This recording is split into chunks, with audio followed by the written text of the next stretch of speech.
Okay, mga Lods, panoorin na natin to, mga magagandang bagay sa internet. Maraming salamat na ang nanalo! Ay, mali. Ang nanalo! Si Awit Gamer! Okay. Okay, yan na. Kamatakot. Relax. Tulog. Bagsak balikat. Kung sino man gumagawa rito kay... So, ngayon kasi meron, bago tayo pagdako dyan, meron kasi akong papakita sa inyo. Ito yung tinatawag na psychosomatic effect. Teka, dito tayo sa magandang camera. Ito, nababasa nyo ba? Ayan. Ayan yan, psychosomatic effect. Ang sabi dyan, the list of physical illness or other condition caused or aggravated by mental factors such as internal conflict or stress. Kasi meron kasing mga bagay na akala mo meron talaga, pero lalo na yung mga ganyan, since merong psychological suggestion sa'yo na may eto yung sakit mo. So parang sa utak mo, nagte-take effect talaga yon. Pero let's stick with the facts sa alam natin kay Awit Gamer. So balik na tayo. Game. Ay mali, ito pala. Hindi ka makapagtago. Saan ka ba naroroon? Saan ka ng Panginoong Jesucristo? Dinamoy mo pa si Jesus na nanahimik. Huli ka sa katawan ng tao na to. Tulungan niyo mga gabi. Kaya manghuli dito lang natin. So, bago yon, may kukwento lang ako sa inyo. Ewan ko kung natatandaan nyo pa to eh. Dati kasi nakipag-away ako sa community ng mga faith healer, mga tarot card readers, yung mga charot card, inaasar ko silang ganon. So, challenge ko yung mga mangkukulam nila. Sabi ko, kulamin nyo ako, tapos paputiin nyo yung buhok ko, tapos bibigyan ko kayong 100,000, no questions asked. Kumbaga, tapos nagbigay pa ako ng deadline eh. Sabi ko, kung merong parang after 5 days yata, kailangan putiin yung buhok ko. So far, itim naman siya. So, alam mo yon, it's just ridiculous yung mga ganitong klaseng bagay. Kasi nga, it's not true. Okay. Paano ko nalamang hindi totoo yan? Kasi nga, meron kasing konsepto sa science na dapat kung ang isang bagay ay totoo, dapat yung resulta is repeatable in so many instances. Diba? Kaya kayo nire-resetahan ng mga gamot na kunyari may sakit ka sa atay, meron medication para doon. Most of the time na yung sakit sa atay na yun at yun ang ire-reseta sa inyo kasi known cure yun. Ibig sabihin, even if you talk to so many doctors, yun at yun ang ire-reseta sa inyo. Unlike itong sa mga faith healers na to, na ang nangyayari is kada faith healer, iba-iba sila ng diagnosis sa'yo, di ba? Sa doktor kasi consistent eh. Yun ang isang wala sa mga faith healers versus sa mga doctors, yung accuracy at saka precision nila, di ba? Kaya ka nga dinadiagnose muna eh. So, yung parang ang nangyari, tinaihan lahat ni Awit yung sinabi sa kanya ng doktor. Anyway, panoorin na natin to para mag-enjoy kayo. Langyain. Yun, dinuraan. Ay. May pag-usap ka sa akin? May pag-usap. Ang nanalo, parang boxing eh. And the winner of the world, Awit Gamer! Ay nako, Diyos mio, marimar naman. Anyway, tuloy natin. Usap ka sa akin? May pag-usap ka? Tinatarantado mo to yung sa mga espiritu dyan, meron po kayong karapatan. Pag po hindi nyo kailangan makipag-usap sa kahit kaninong tao, you have the right to remain silent. Kasi baka ma-incriminate kayo. Pag nagsalita kayo, i-assert nyo lang yung constitutional rights nyo. Nakakabaliw naman itong mga ganito. Tuloy. Ha? Lahat ng gumagawa rito, pasok ngayon. Hindi nyo kailangang sundin yung sinabi ni Kuya dito, kayong mga espiritu kayo. Tandaan nyo, may karapatan po kayo.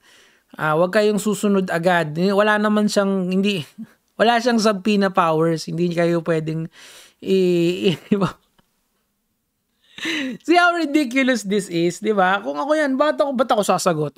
Ba't ako gagawin yung gagawin mo, di ba? Kaya mo ako? Kaya mo ako? Dili. Kaya? Kaya? Ha? Kaya mo ako? Dili nga. Kaya mo ako? Ha? Kaya mo ako? Ilang kayo gumagawa? Tatlo. Taga saan kayo? Grabe naman yung mga espiritu, may ano? Yung mga masasamang espiritu, may address? Mga botante ba yan sa Cavite? Tanong mo yung mga ghost project sa Cavite, idol. Nandiyan ka na pala eh. Ay, nakakatawa dito. May magagalit sa akin sa comment section about this. Kasi nga, ba't daw hindi ako naniniwala? Kalokohan naman talaga yan eh. Di sige, yung mga mangkukulam dyan, kulamin nyo ako, paputiin nyo yung buhok ko in 5 days. Dapat kasi may timeline yung mga ganyan eh. Pag napaputiin nyo lahat ng buhok ko sa katawan, hindi, sa ulo na lang, sa ulo, para obvious to obvious. Magbibigay ako ng 100,000 pesos. Kahit 200,000 na ngayon. Gagawin ko yon. Basta magagawa nyo. Walang papalag dyan na mangkukulam o yung mga bullshit na ganito. Kasi hindi naman totoo yung mga yan eh. Ayun, natatanggal yung daliri ko. Diyos mio naman.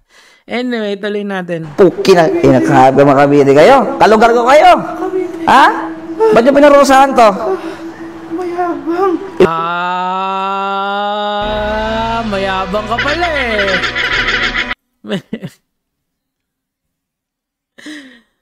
Hindi naman kasalanan na maging mayabang. I mean, hindi naman krimen ang pagiging mayabang. Ilan taong ka na? Ikaw? 32. Ikaw pinakamalakas? Ha? Yeah. Yung pangalawa pinakamalakas, pasok. Ikaw, ilan taong ka? Ilan taong ka? 29. Ano ka, babae lalaki? Babae. Yung pinakamahina, pasok. Ilan taong ka? Ilan taong ka? Sagot! 41. Mga botante na. Mga botante. So sa 2028 mga multo, sino ba ang ating ang ating iboboto for the Ghost Project? Ang tindi nitong Faith Healer na to, naka Louis Vuitton pa. Ikaw pinakamahina dyan? Babae lalaki? Lalaki. Yung pinakamalakas, pasok. Kaya mo ba ako? Kaya nyo akong tatlo? Ano nilagay nyo rito? May nilagay kayong asin sa tuhod? Wala. Ba't? Linagyan ng asin sa tuhod, anong point nun? Mataas yung salt mo? Pwede ba yun? Ganun ba yun? Okay, sige, tuloy na. May lumalabas na kristal dyan. Ano nilagay sa tuhod? Okay, may lumalabas daw na kristal. Okay, kwento ko lang, story time muna tayo. Nung araw kasi, may tito ako na nagkaroon siya ng gout. Ngayon, yung gout niya kasi, lumala yun until nag-crystallized yun. Tapos nagbubukol-bukol siya. I'm not sure kung pareha sila ng sitwasyon ni Awit Gamer. Ang point ko doon is that diniagnose siya ng doktor niya tapos hindi siya nakinig sa doktor niya. So, ang nangyari, nagbukol-bukol yung mga gouts niya. Okay? Nag-crystallize siya. So, siguro ito yung sinasabi nitong Faith Healer na to. Tapos,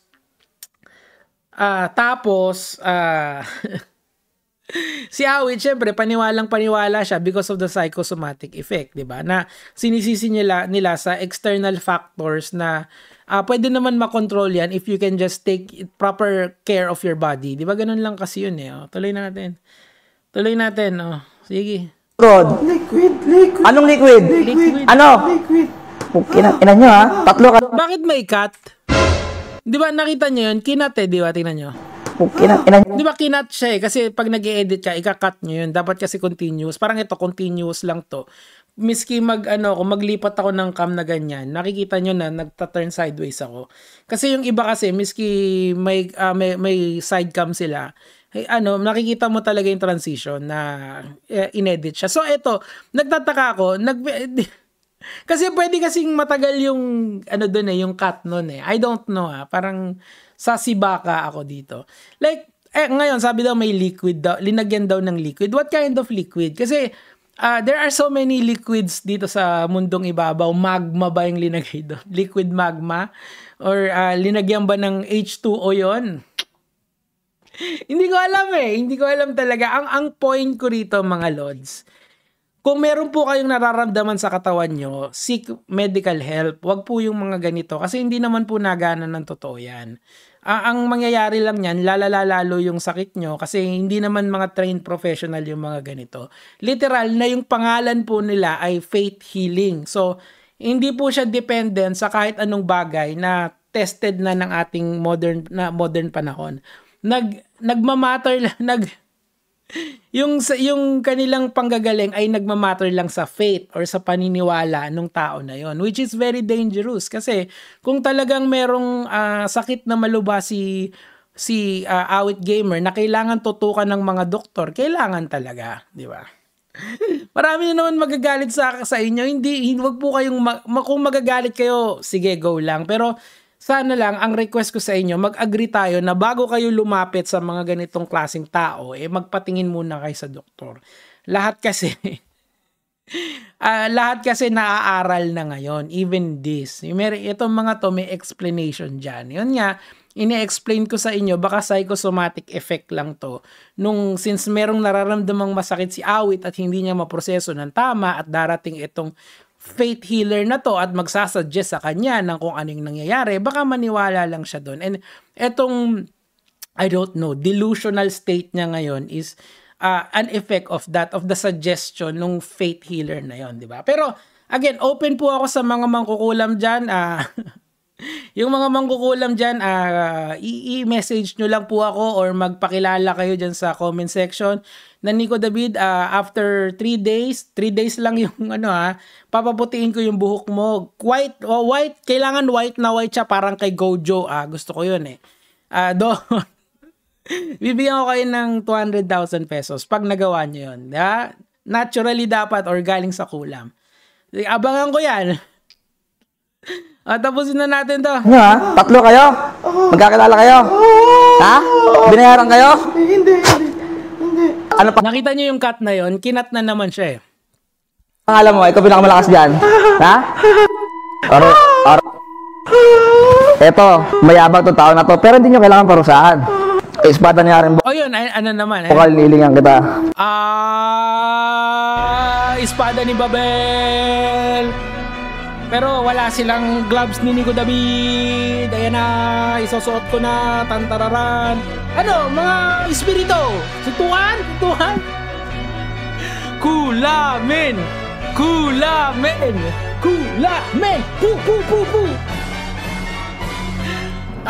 Espiritu ka ba? Tara, suntukan! No! Lamang! Anyway, mga lods, yun lang naman po yung sa akin for today. Please lang po, bago kayo maniwala sa mga ganito, may modern medicine na tayo. Yun lang naman yung sa akin. Kaya mga lods.